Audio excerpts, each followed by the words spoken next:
donde H es el asentamiento de un estrato de espesor H, y O es la relación de vacíos inicial, E es la variación de primera relación de vacíos bajo el incremento de esfuerzo efectivo vertical P inducido a la profundidad Z por la carga superficial.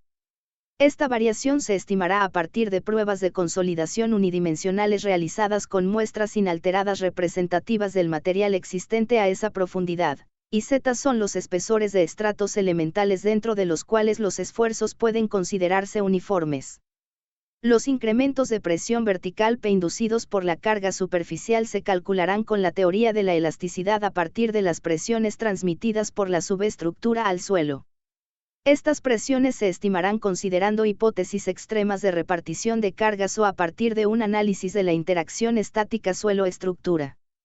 Para evaluar los movimientos diferenciales de la cimentación y los inducidos en construcciones vecinas, los asentamientos diferidos se calcularán en un número suficiente de puntos ubicados dentro y fuera del área cargada. Como alternativa al procedimiento simplificado anterior, se podrá recurrir a modelado numérico para estimar los asentamientos, especialmente cuando las condiciones geométricas y de carga resulten complejas. 3.4 Cimentaciones compensadas. Se entiende por cimentaciones compensadas aquellas en las que se busca reducir el incremento neto de carga aplicado al subsuelo mediante excavaciones del terreno y uso de un cajón desplantado a cierta profundidad.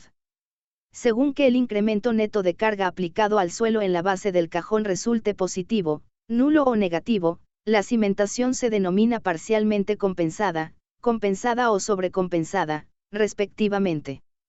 Para el cálculo del incremento de carga transmitido por este tipo de cimentación y la revisión de los estados límite de servicio, el peso de la estructura a considerar será la suma de la carga muerta, incluyendo el peso de la subestructura, más la carga viva con intensidad media, menos el peso total del suelo excavado. Esta combinación será afectada por un factor de carga unitario. El cálculo anterior deberá realizarse con precisión tomando en cuenta que los asentamientos son muy sensibles a pequeños incrementos de la carga neta. Además, en esta evaluación, deberán tomarse en cuenta los cambios posibles de materiales de construcción, de solución arquitectónica o de usos de la construcción susceptibles de modificar significativamente en el futuro dicha carga neta. Cuando la incertidumbre al respecto sea alta, la cimentación compensada deberá considerarse como poco confiable y deberá aplicarse un factor de carga mayor que la unidad, cuidando al mismo tiempo que no pueda presentarse una sobrecompensación excesiva, o adoptarse otro sistema de cimentación.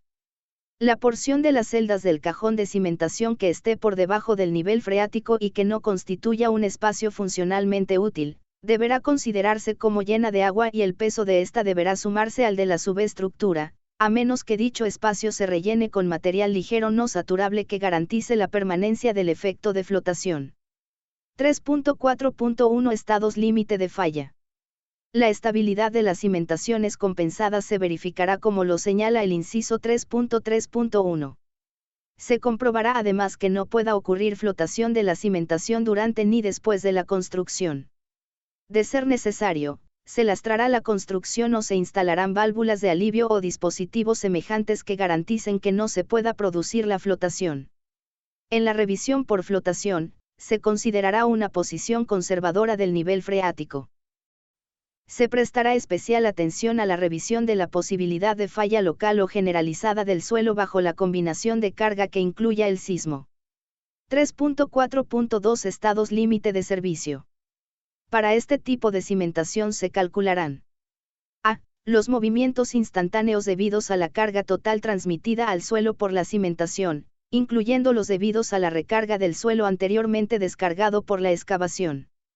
b. Las deformaciones transitorias y permanentes del suelo de cimentación bajo el segundo tipo de combinación de acciones. Se tomará en cuenta que las deformaciones permanentes tienden a ser críticas para cimentaciones con escaso margen de seguridad contra falla local o general y que los suelos arcillosos tienden a presentar grandes deformaciones permanentes bajo la combinación de carga estática más carga sísmica cíclica cuando se alcanza un esfuerzo cortante superior al 90% de la resistencia estática no drenada. c. Los movimientos diferidos debidos al incremento o decremento neto de carga en el contacto cimentación-suelo. Los movimientos instantáneos y los debidos a sismos se calcularán en la forma indicada en el inciso 3.3.1 tomando en cuenta, además, el hundimiento regional. Se tomará en cuenta que las cimentaciones sobrecompensadas en la zona lacustre tienden a presentar una emersión aparente mucho mayor y más prolongada en el tiempo que la atribuible a las deformaciones elásticas y a los cambios volumétricos inducidos por la descarga. Esto es consecuencia de la interacción entre la descarga y el hundimiento regional, que disminuye localmente por estar el suelo preconsolidado por descarga. En la zona 3 y en presencia de consolidación regional la sobrecompensación no será superior a 10 kPa, 1t diagonal m superíndice 2, a menos que se demuestre que un valor mayor no dará lugar a una emersión inaceptable ni a daños a construcciones vecinas o servicios públicos. En el diseño y construcción de estas cimentaciones deberá tenerse presente que los resultados obtenidos dependerán en gran medida del cuidado puesto al hacer la excavación. Capítulo 5. 3.4.3 Presiones sobre muros exteriores de la subestructura. En los muros de retención perimetrales se considerarán empujes horizontales a largo plazo no inferiores a los del agua y del suelo en estado de reposo, adicionando los debidos a cimientos vecinos y a sobrecargas permanentes y accidentales en la superficie del terreno. La presión horizontal efectiva transmitida por el terreno en estado de reposo se considerará por lo menos igual a 50% de la presión vertical efectiva actuante a la misma profundidad, salvo para rellenos compactados contra muros, caso en el que se considerará por lo menos 70% de la presión vertical. Las presiones horizontales atribuibles a sobrecargas podrán estimarse por medio de la teoría de la elasticidad. En caso de que el diseño considere absorber fuerzas horizontales por contacto lateral entre subestructura y suelo, la resistencia del suelo considerada no deberá ser superior al empuje pasivo afectado de un factor de resistencia de 0.35, siempre que el suelo circundante esté constituido por materiales naturales o por rellenos bien compactados. Los muros perimetrales y elementos estructurales que transmiten dicho empuje deberán diseñarse expresamente para esa solicitación. Se tomarán medidas para que, entre las cimentaciones de estructuras contiguas no se desarrollen fuerzas que puedan dañar a cualquiera de las dos como consecuencia de posibles movimientos relativos.